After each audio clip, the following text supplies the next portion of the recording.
Salut et bienvenue dans cette vidéo. Aujourd'hui, je vous propose de faire un petit peu de tuning et on va personnaliser le shell de notre petit serveur.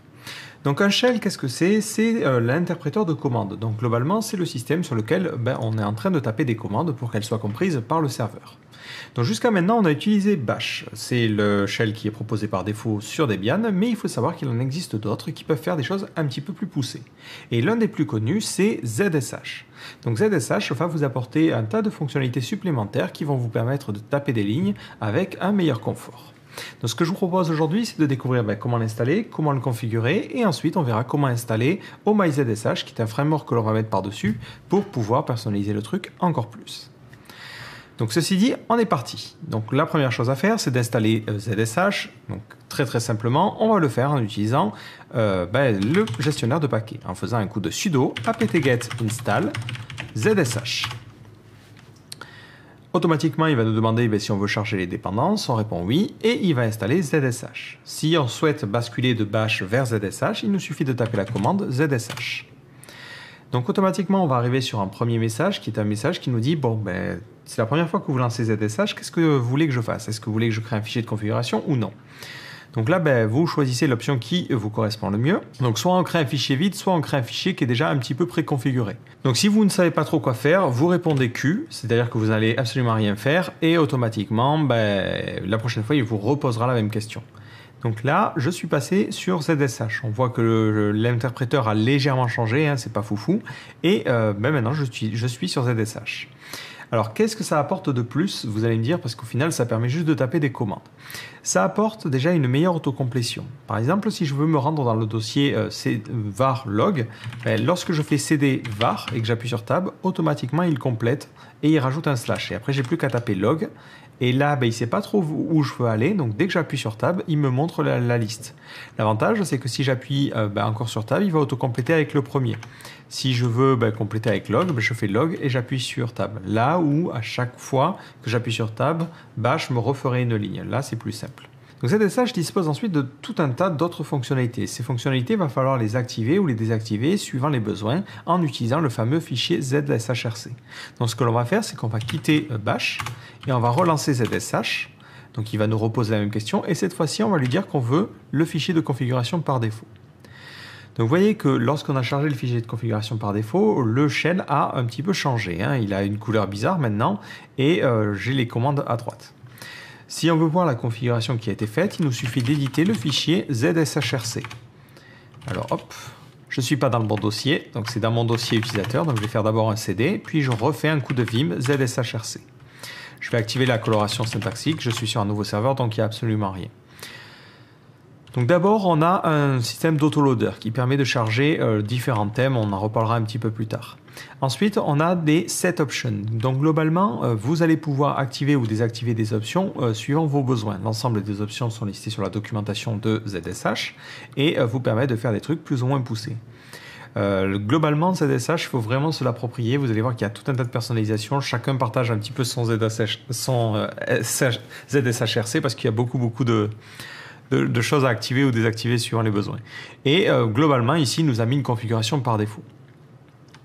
Ce que l'on peut faire, une option qui est plutôt rigolote, c'est l'option correct. Vous faites set opt et vous mettez correct. Et vous quittez. Si vous faites une modification à votre fichier ZSHRC, il ne faut pas oublier de refaire un coup de source, histoire qu'il mette à jour les différentes informations. Donc avec ce nouveau fichier, j'ai des fonctionnalités supplémentaires. Par exemple, si je veux me rendre facilement dans un dossier, je peux taper les premières lettres de chaque mot. Par exemple, si je veux aller dans var, log et ntpstat, je fais juste ça. Lorsque je fais tab, il autocomplète jusqu'à rencontrer un problème. Donc là, en l'occurrence, il bloque sur le log. Donc je fais LO, parce que je sais que ça suffit, et automatiquement, il autocomplète. Donc ça permet d'aller beaucoup plus vite. C'est très intéressant, par exemple, si vous avez besoin de sauter de dossier à dossier. Vous avez envie d'aller dans votre dossier www et le nom de votre site, vous allez faire /v, /w, par exemple, mon super site, /public. Et automatiquement, il autocomplétera. Vous avez envie ensuite de passer sur Nginx, vous faites /etc, /nginx, /sites enabled. Et automatiquement, il ira là. Et ainsi de suite, ainsi de suite. Donc ça vous permet comme ça de sauter très rapidement de dossier en dossier. Donc la commande correcte que l'on a activée, c'est une commande qui est très frustrante pour certains, mais qui est sympa au début. C'est une commande qui permet d'auto-corriger les choses. Donc par exemple, lorsque je fais un touch, si jamais je me gourre et que j'oublie une lettre, si je fais un touch test.txt, lorsque j'appuie sur entrée, il va me dire « Attends, je détecte que touch, ça veut absolument rien dire. Est-ce que tu voulais pas plutôt taper touch ?» J'appuie sur OK et il modifie ma commande. Et là, dans mon dossier, j'ai bien mon fichier test.txt. Voilà, donc comme ça, il y a vraiment beaucoup d'options que vous allez pouvoir définir qui vont vous permettre de vous simplifier la tâche lorsqu'il s'agira de travailler en ligne de commande. Une autre option qui est intéressante, c'est la possibilité de remplacer rapidement un dossier. Donc ça peut être utile pour vous déplacer rapidement d'un dossier à un autre. Par exemple, si vous êtes sur /var/log et vous dites « Ah non, mais j'ai envie de passer en local », ben vous seriez obligé de faire un cd /local pour revenir en arrière, aller dans le dossier local. Avec la commande cd sur shell, vous pouvez remplacer un élément du chemin. Par exemple, dire « Je veux que tu remplaces log par local » et automatiquement, il va remplacer mon chemin et je vais me rendre directement dans /var/local. Donc ça peut être pratique si jamais vous êtes sur Nginx et vous voulez passer sur Apache, vous pouvez faire cd Nginx, Apache et hop, il va remplacer le chemin et ça vous permet de naviguer un petit peu plus simplement. L'autre avantage de ZSH, c'est qu'il va permettre aussi une autocomplétion beaucoup plus poussée des commandes. Alors je vais créer un dossier de test, je n'ai pas besoin de taper la commande en entier, je fais juste mk et il me propose la liste des commandes installées sur mon serveur. Donc je fais un coup de mkdir démo. À l'intérieur de ce dossier-là, je vais faire un coup de git init. ZSH a tout un tas d'autocomplétions liées aux commandes. Par exemple, si je veux faire un coup de git push, je fais juste un git p et il me propose la liste des commandes qui commence par p. Et ainsi de suite, ainsi de suite. Pareil, il va compléter systématiquement les choses. Donc lorsque vous avez par exemple des branches, vous faites git push origin et il va auto-compléter origin et ainsi de suite, ainsi de suite. Donc ça va vous permettre véritablement de gagner du temps. Si vous voulez connaître l'ensemble des options qui sont activées sur votre ZSH, vous faites un coup de set opt. Et vous voyez ici, j'ai activé correct et après les autres, c'est celles qui sont activées par défaut. Si vous voulez voir les options qui sont activables, vous faites unset la même chose mais avec un devant. Et automatiquement, on vous montre l'ensemble des commandes l'ensemble des options qui ne sont pas activées. Et vous voyez qu'il y a de quoi faire. Donc malheureusement, ça serait beaucoup trop long de passer sur chacune de ces options-là. Le mieux, c'est que vous regardiez un petit peu à droite et à gauche ce qui peut se faire et ce qui peut vous intéresser. Donc je sais notamment, par exemple, qu'il y a tout un truc de globe lorsque vous avez besoin de faire des recherches. Il faut vraiment activer au cas par cas suivant vos besoins. De la même façon, si jamais vous souhaitez changer de thème, vous pouvez faire la commande prompt-l. Prompt-l vous montre l'ensemble des thèmes qui sont disponibles pour ZSH. Donc vous voyez que par défaut on a tous ces thèmes là et si vous voulez en activer un, il suffit de taper prompt suivi du nom du truc que vous voulez activer. Par exemple on va activer fire. Hop, et là maintenant on a un shell où on a un dégradé un petit peu pourri. Si jamais vous souhaitez persister cette modification, c'est-à-dire qu'à chaque démarrage le prompt reste, ce qu'il faut faire c'est modifier votre fichier ZSHRC. Donc là je vais remodifier le fichier et tout au début vous voyez qu'on avait le prompt qui est ici. Donc à cet endroit-là, on peut changer le prompt et mettre ce que l'on veut. Donc ça, c'est pour la configuration de base de ZSH. Mais il faut savoir qu'il y a un truc qui est très populaire au-dessus de ZSH, qui est OhmyZSH. Donc OhmyZSH, c'est un framework, entre guillemets, qui permet de gérer la configuration de ZSH. Donc ça fonctionne sous forme de modules. En fait, on va avoir des plugins d'un côté, des thèmes de l'autre et des fonctions. Et tout ça, ça va permettre de rajouter plus simplement aux gens des fonctionnalités à ZSH. Donc l'avantage, c'est que vous pouvez l'installer et vous mettre à installer derrière des thèmes ou des plugins très simplement. Après, il faudra faire attention à ne pas trop en activer parce que ça fait ramer votre shell si vous installez un petit peu n'importe quoi. Donc pour installer OhmyZSH, il vous faut avoir ZSH, ce que l'on a déjà. Il faut être sur un environnement Unix, donc macOS ou Linux. Si vous êtes sur Windows, vous êtes grillé. Il faudra utiliser des trucs comme Baboon ou autre. Et ensuite, pour l'installation, on peut passer par curl ou par wget. Donc moi, j'ai passé par curl parce que je l'ai déjà installé sur mon système. Si vous ne l'avez pas installé, vous faites un coup de sudo apt-get install et vous installez curl ou wget. Donc cette commande, je vais la taper sur mon système. Donc je me rends dans mon dossier personnel et je tape directement la commande. Il va me demander mon mot de passe. Donc il me le demande pour la bonne et simple raison qu'il va changer mon shell pour mettre le shell par défaut ZSH. Donc là, je tape mon mot de passe et c'est fait. Donc vous voyez que mon shell a encore changé, il a changé le thème. Et si je regarde dans mon dossier utilisateur, il a modifié mon fichier ZSHRC pour en faire une sauvegarde, au cas où j'aurais besoin de revenir en arrière. Et il a modifié mon fichier ZSHRC. Hop, on va réactiver la coloration syntaxique. Donc on a maintenant un système de thèmes que l'on va pouvoir changer, on va l'essayer juste après. Et si je descends après, on a différents plugins qui vont être activables. Donc plus vous mettez de plugins, plus ça rame en général, sauf certains plugins qui sont bien foutus. Mais plus vous avez de fonctionnalités, donc il va falloir les activer un petit peu un par un et tester, voir ce qui vous convient ou ce qui ne vous convient pas. Et après, il source le fichier OmyZSH qui est le fichier de sa configuration. Donc globalement, lorsque vous l'installez, il ne va pas s'installer n'importe où sur votre système. Il s'installe tout simplement dans un dossier OmyZSH qui est ici. Et il est propre à l'utilisateur. Donc si vous changez d'utilisateur ou vous créez un nouvel utilisateur, il faudra repasser par toutes ces étapes d'installation. Alors, on avait dit qu'il y avait des thèmes. Donc pour les thèmes, vous cherchez un petit peu sur le README et vous allez tomber sur cette page-là. Je vais fermer tous les autres onglets. Voilà. Donc sur cette page-là, on vous montre les différents thèmes qui sont disponibles, sachant qu'il en existe pas mal. Alors il faut faire attention, il y a des thèmes qui sont vraiment sympas, comme par exemple Agnoster. Mais ce sont des thèmes où il faut des fontes spéciales parce qu'il utilise des symboles particuliers en fait pour faire les icônes. Donc si vous n'avez pas ce type de fonte qui est supporté par votre terminal, ça risque d'avoir un rendu dégueulasse. Si vous voulez changer de thème, vous modifiez le fichier ZSHRC. Hop. Vous prenez le thème par défaut, vous remplacez le mot et vous mettez ce que vous voulez. Donc par exemple, moi je vais mettre ici Agnoster. Une fois que vous avez sauvegardé votre modification, vous refaites un coup de source et vous sourcez le fichier. Et là, hop, vous voyez que j'ai maintenant ce terminal-là qui est utilisé. De la même façon, si vous voulez installer des plugins, vous avez une liste qui est disponible ici. Alors hop, voilà, donc vous voyez qu'il y a tout un tas de trucs et il y a vraiment de quoi faire. Donc par défaut, il n'y en a qu'un seul qui est activé, comme on l'a vu dans la configuration, c'était le plugin qui a trait à l'utilisation de Git. Donc globalement, ça permet, je crois, plein d'alias plutôt pratiques. Et donc la documentation se trouve dans le wiki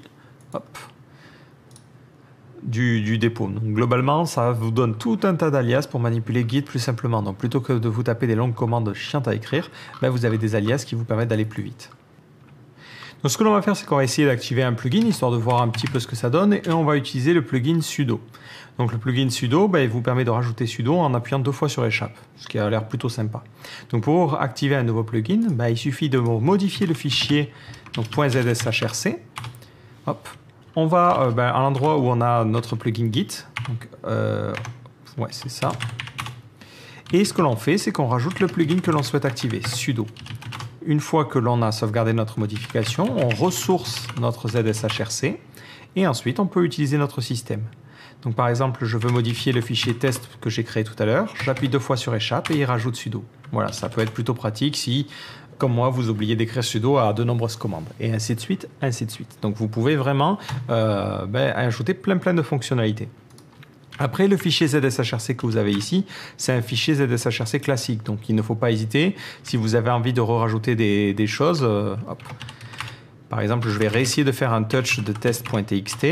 Vous voyez, il n'y a plus l'autocomplétion. Mais si jamais je veux remettre cette option-là, il me suffit de remettre mon set opt et de réactiver le correct. Et ainsi de suite, ainsi de suite, ainsi de suite. Voilà, donc là, hop, je suis satisfait, je sauvegarde, je refais un coup de source. Et maintenant, je peux retaper ma commande comme un gros boucher et il va l'autocompléter. Donc ensuite, pour en revenir au thème, ce qui est plutôt sympa, c'est que dans le cas, par exemple, de celui-là, lorsque vous vous rendez dans un dossier qui utilise Git, automatiquement, vous voyez qu'il l'autocomplète et il me montre la branche courante. Si jamais je fais une modification, par exemple, on va modifier et on va créer un fichier qu'on va appeler démo, hop, ça passe au jaune pour m'indiquer qu'il y a une modification et que je dois faire un commit. Et de la même façon, lorsque je rajouterai un remote, il vérifiera est-ce que je dois faire des push ou des pulls, et ainsi de suite, ainsi de suite. Donc après, attention lorsque vous activez des thèmes qui utilisent ce genre de choses, parce que ça peut ralentir. Si jamais vous avez un gros dépôt, pour pouvoir vous afficher ça, il va faire quelque chose, et du coup, ça va ralentir votre système. Donc si jamais vous avez des problèmes, n'incréminez pas tout de suite ZSH, mais regardez si vous n'avez pas activé des thèmes qui sont un petit peu lourds. Maintenant, ce que l'on va voir, c'est comment installer des thèmes supplémentaires, parce que ça peut être intéressant, si vous en trouvez des intéressants sur Internet, pour pouvoir le faire. Donc on va prendre un thème en particulier, on va prendre Pure, donc c'est le thème que j'utilise sur mon terminal de base. que je trouve plutôt pas mal parce qu'il a une gestion de Git asynchronisé, ce qui permet de ne pas trop ralentir la vitesse de commande. Et ça ressemble à ça. Donc c'est un petit peu plus sobre que Agnoster et autres, mais ça fait le taf. Alors, d'abord, ce que l'on va commencer par faire, c'est vérifier qu'on n'a pas déjà ce thème dans notre système. Donc si vous éditez, donc si je me rends dans mon dossier perso et que je fais un cd donc de .omyzsh/themes, hop, ben à l'intérieur, hop, je vois que j'ai déjà un thème pur. Alors ce que je vais faire, c'est que je vais l'activer pour voir à quoi il ressemble. Donc je vais modifier mon fichier .zshrc. Et hop, je vais changer le thème Agnoster, qui est bien sympa mais parfois un petit peu lent, et je vais mettre pur à la place. Donc normalement, le thème pur par défaut hop, ressemble à celui qui est dans la capture. Si je fais un coup de clear, voilà, vous voyez que c'est à peu près la même apparence. Mais il ne fait pas la synchronisation de Git de manière asynchronisée, du coup ça peut être un petit peu lent. Et là, c'est juste l'occasion de découvrir comment installer un thème. Donc la première chose à faire, ça va être de télécharger les différents fichiers qui se situent ici. Donc moi, ce que je vais faire, c'est que je vais faire tout simplement un petit git clone. Je ne vais pas m'embêter. Donc git clone. Et je vais cloner son dépôt à lui. Hop.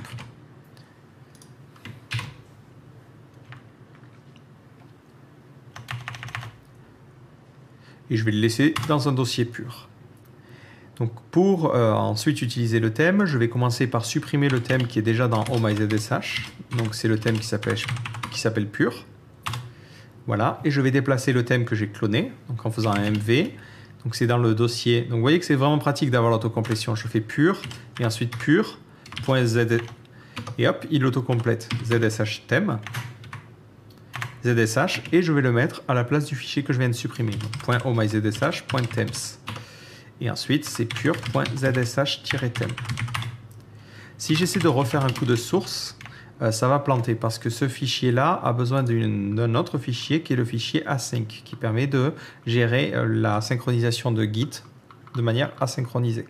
Donc ce fichier, je vais aller le mettre dans le dossier custom qui sert à ça. Donc mv pur/async.zsh que je place dans omyzsh/custom.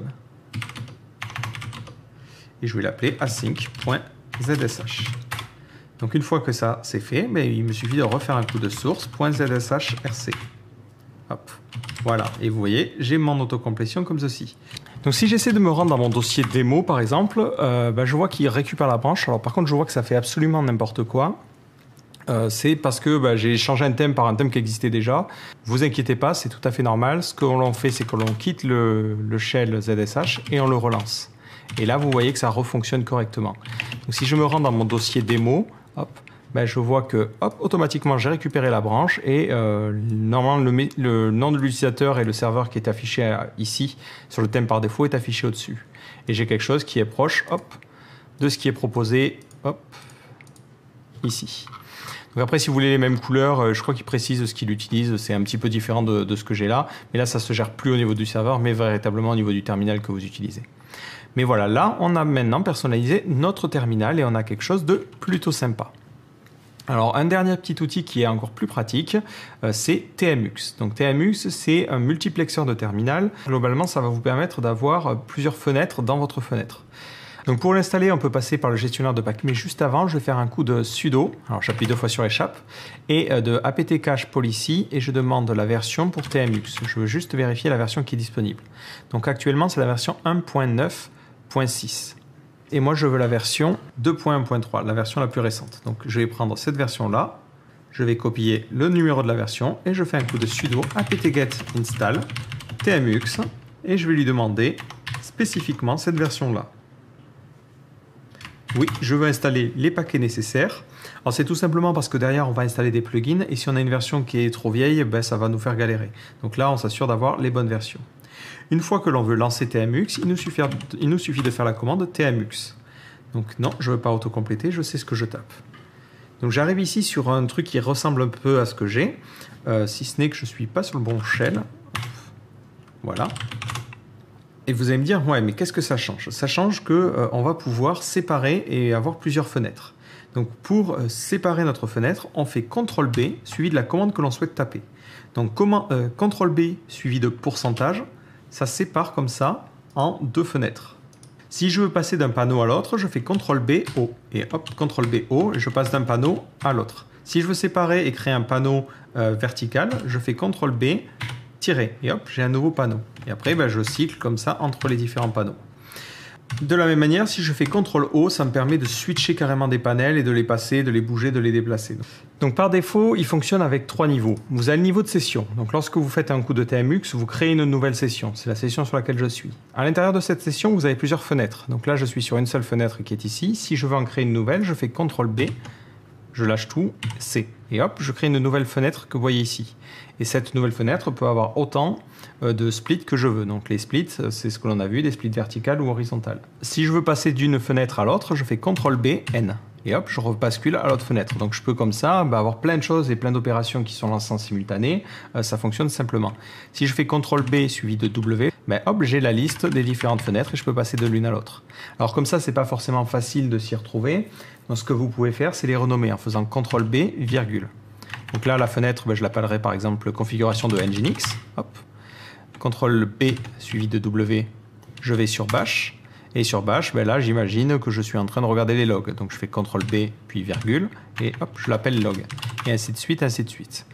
De la même manière, je peux aussi nommer ma session. Donc la session, pour l'instant, s'appelle 0, mais là, ça serait session de démo.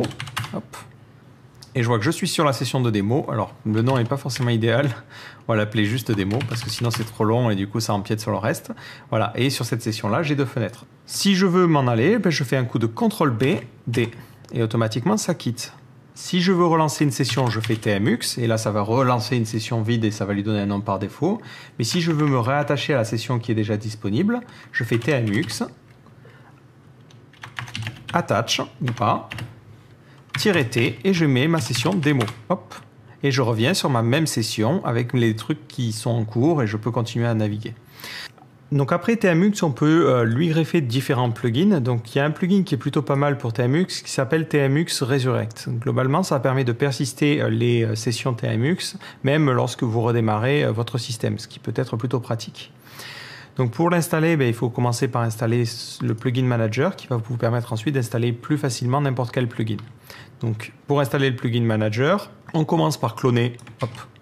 Donc là, il suffit quasiment de copier les lignes. Alors là, je veux quitter ça. CTRL-B, D. Je tape ma petite commande, donc je me rends dans mon dossier perso et je fais un coup de git clone et je clone. Et ensuite, il me suffit de modifier mon fichier tmux.conf qui contient la configuration de tmux pour dire ce que je souhaite activer comme plugin. Donc je fais un coup de vim.tmux.conf. Donc par défaut, il n'y a absolument rien dedans. Donc à l'intérieur, je copie ce petit truc là. Je me mets en mode insertion sur truc. Moi, je voulais activer en plus, donc je vais dupliquer cette ligne. Hop là. Et à l'intérieur, alors hop, on va prendre un petit espace ici. Je vais remplacer le sensible et moi, c'était le plugin qui s'appelait Resurrect. Resurrect. Alors, je vais juste vérifier l'orthographe parce que je suis absolument pas sûr de moi sur ce coup-là. C'est Resurrect avec 2 R. Donc je me gourre pas au niveau des guillemets. Ça donne ça. Donc je sauvegarde la modification de mon fichier tmux.conf et ensuite j'ai besoin de recharger la configuration en faisant un coup de tmux source, le fichier à sourcer.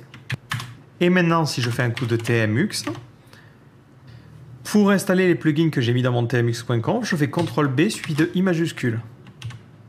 Donc là, il est en train d'installer TMux sensible, TMux Resurrect, et c'est bon.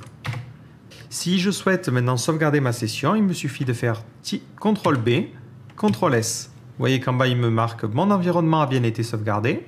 Et maintenant, si jamais je quitte TMux ou que je l'éteins complètement, alors on va juste... Donc là, je me détache de la session. On va vraiment killer TMux en faisant un TMux kill server. Donc ça va complètement couper le serveur. Si je refais un coup de TMux et que je liste les différentes sessions, je vois que j'en ai aucune. Si je fais un coup de CTRL-B, CTRL-R, le plugin va restaurer les différentes sessions. Et si maintenant je reliste les sessions, j'ai bien récupéré ma petite session qui était la session de démonstration.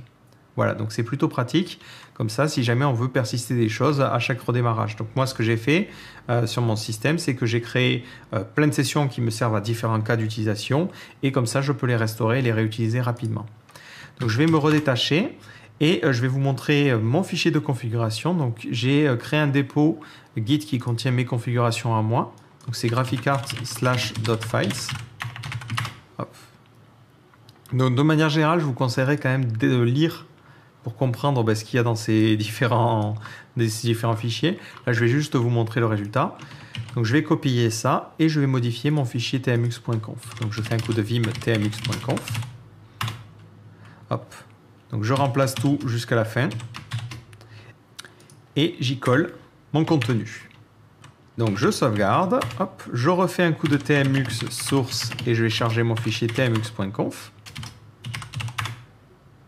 Voilà. Et j'ai maintenant mon petit terminal. Si j'ai envie de recharger les différents trucs, voilà, je fais un coup de CTRL-B, CTRL-R et il a rechargé mes différentes sessions. Donc je peux maintenant me détacher, me réattacher et hop, j'ai mes différentes sessions. Au passage, dans mon cas, j'ai activé, c'est ce que vous voyez tout au début, c'est mouse. Donc le support de la souris me permet plusieurs choses. Il me permet déjà de passer d'un cran à l'autre en cliquant, ce qui est beaucoup plus simple que de faire un CTRL-B et un CTRL-O. Hop. Ça me permet de redimensionner avec la souris les différents terminaux. Ça aussi, c'est plutôt pratique. Et lorsque je liste beaucoup de fichiers, on va essayer de regarder dans les logs. Donc, c'est des var log. Donc, par contre, je suis pas sur ZSH. Je ne sais pas pourquoi. On va voir ça juste après. Hop. Si je vais dans var log, il y a bien un fichier qui doit être super compliqué et super long à lire. Voilà, on va faire -n500. -f et on va regarder syslog et on va prendre le .2.gz. Ça devrait donner absolument n'importe quoi. Je n'ai pas les permissions, je fais 2 fois échappe, voilà. L'avantage de ce support là, c'est que j'ai aussi le support de la molette de la souris, ce qui est plutôt pas mal parce que par défaut TMux, vous voyez, il a plus de... Si je scrolle en fait dans la session. Voilà, donc c'est plutôt pratique parce que même sur un serveur, je peux avoir une interface qui est plutôt poussée et qui me permet de naviguer plus facilement entre mes différentes sessions. Voilà, donc je vais quitter TMux et on va finir par le bash par défaut. Alors si jamais vous avez le même problème que moi, hop, vous modifiez la conf. Donc je ferai la modification sûrement dans mon fichier de configuration. Et là, on va lui forcer à utiliser le shell que l'on veut. Donc utilise le shell ZSH. Et on va faire un set-option -g default-shell. Et on va lui dire d'utiliser le shell ZSH. Voilà, donc je sauvegarde ma modification. Hop là. Je fais un coup de tmux source.tmux.conf. Et maintenant, il utilise le bon shell. Donc l'avantage, c'est que hop, je peux naviguer, je peux créer de nouveaux splits. Les splits, au fur et à mesure, ils conservent le dossier dans lequel j'étais. Et je peux comme ça naviguer beaucoup plus simplement et travailler sur plein de choses à la fois sans forcément avoir à m'embêter. Donc voilà, on a terminé avec cette petite séance de Pimp My Shell. Donc un petit récapitulatif de tout ce que l'on a vu parce que je suis passé d'un truc à l'autre sans forcément de transition.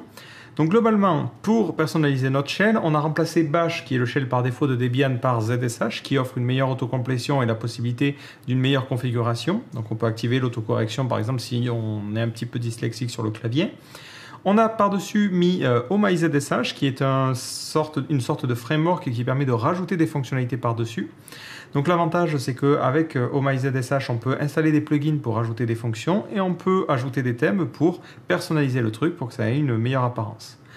On a vu comment installer un thème en particulier, qui est le thème pur. Donc c'est un thème qui a l'avantage d'avoir la gestion de Git de manière asynchrone, ce qui permet, lorsque l'on ouvre un dossier qui contient un gros dépôt Git, de ne pas ramer à mort, et ça c'est plutôt cool. Et enfin, on a vu l'utilisation de TMux, donc TMux qui permet d'avoir plusieurs fenêtres au sein d'un même terminal et ce qui permet de faire plusieurs choses à la fois. Ce qui est un problème assez récurrent, hein. Souvent, on a besoin de voir le log d'un côté, de faire la configuration de l'autre et de relancer le serveur. Donc, on a besoin de faire 3 choses en même temps. Et si on n'a qu'un seul terminal où à chaque fois, il faut couper, relancer, c'est un petit peu chiant. L'avantage avec TMux, c'est qu'on peut faire ça un petit peu simplement. Et l'avantage, c'est que dans la version 2.1, donc j'insiste vraiment sur ce point, installer la version la plus récente parce que le support de la souris est vraiment mieux foutu sur les versions récentes et on peut utiliser la souris pour passer d'une fenêtre à l'autre, ce qui est quand même un petit peu plus pratique que l'utilisation au clavier. Donc voilà, j'espère que cette vidéo vous a plu et vous aura permis de découvrir un petit peu que même si on est limité à un terminal, on peut quand même avoir un joli terminal et un joli petit environnement. Donc voilà, j'espère que cette vidéo vous a plu. Si vous aussi vous connaissez quelques petites astuces et tout, ben, n'hésitez pas à le partager en bas de cette vidéo. Et ce que je vais faire, c'est que je vais écrire une version écrite où je vous mettrai les liens vers différents sites où vous allez pouvoir avoir les raccourcis, parce que TMUX, retenir les raccourcis au début, c'est quasiment impossible. Donc c'est plutôt sympa d'avoir ces raccourcis-là. Et je vous mettrai le lien vers les différents trucs que j'ai présentés dans cette vidéo. Donc comme ça, les commandes, vous n'êtes pas obligé de les taper en même temps, mais vous pourriez les récupérer sur ce document-là. Donc voilà, je vous donne rendez-vous dans une prochaine vidéo. Ciao!